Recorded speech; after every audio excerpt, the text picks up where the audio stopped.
প্রথমবারের মতো শ্রীলঙ্কার মাটিতে সিরিজ জয়ের হাতছানি। ছন্দ ধরে রেখে সেই স্বপ্ন পূরণে প্রতিজ্ঞাবদ্ধ টাইগাররা।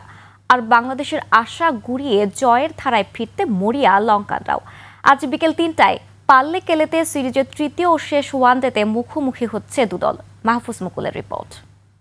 সানবিট সব দিবে সামাল। সানবিট ম্যাজিক প্রেস ডিশওয়াশিং এর মাথা ঘোরানো সলিউশন। শ্রীলঙ্কার মাটিতে এখন পর্যন্ত ৬টি সিরিজ খেলেছে বাংলাদেশ। হাতে গোনা কয়েকটি ম্যাচে প্রতিপক্ষকে হারালেও সিরিজ জেতা হয়নি টাইগারদের। মাশরাফি, সাকিব, তামিম, মুশফিক, মাহমুদুল্লাহরা যা পারেননি সেই অধরা সিরিজ জেতার উদ্দেশ্য নিয়েই শ্রীলঙ্কায় পা রাখে মিরাজ শান্তরা। প্রথম ম্যাচটা ছিল হতাশার। মিডল অর্ডারের ব্যর্থতায় সহজ ম্যাচে হেরে যায় বাংলাদেশ। তবে দ্বিতীয় ম্যাচেই কক্ষপথে ফেরে সফরকারীরা। তাই তৃতীয় ম্যাচটি পরিণত হয়েছে অঘোষিত ফাইনালে।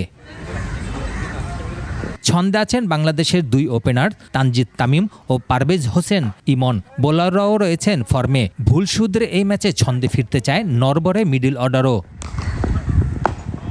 কলম্বোতে দারুণ কারিশমা দেখিয়েছে বোলাররা। তবে পাল্লেকেলেতে খেলা হবে ব্যাটিং উইকেটে। এই মাঠের এভারেজ রান ৩০০ ছোঁয়া। তাই আসল দায়িত্ব থাকবে তানজিদ, শান্ত, হৃদয়, জাকির আলীদের কাঁধেই। পাল্লেকেলেতে সবশেষ ম্যাচের রেকর্ড বাংলাদেশের পক্ষে। ২০১৩ সালে এখানে শেষ ম্যাচ খেলেছিল টাইগাররা। জয় পেয়েছিল ৩ উইকেটে। এবারও সেই স্মৃতি ফিরিয়ে আনতে চায় মিরাজ বাহিনী। এদিকে সমীহ করলেও এক চুলো ছাড় দেবে না শ্রীলঙ্কা। দ্বিতীয় ম্যাচের ভুল শুধরে টেস্টের মতো ওয়ানডেতেও সিরিজ জয় উদযাপনে মুখিয়ে আছে দ্য লায়ন্সরা। টানা ২ ম্যাচে ব্যর্থ দারুণ ফর্মে থাকা লঙ্কান ওপেনার পাথুম নিশাঙ্কা। তবে পাল্লেকেলের ব্যাটিং দুর্গে সেরাটা দিতে চান তিনি।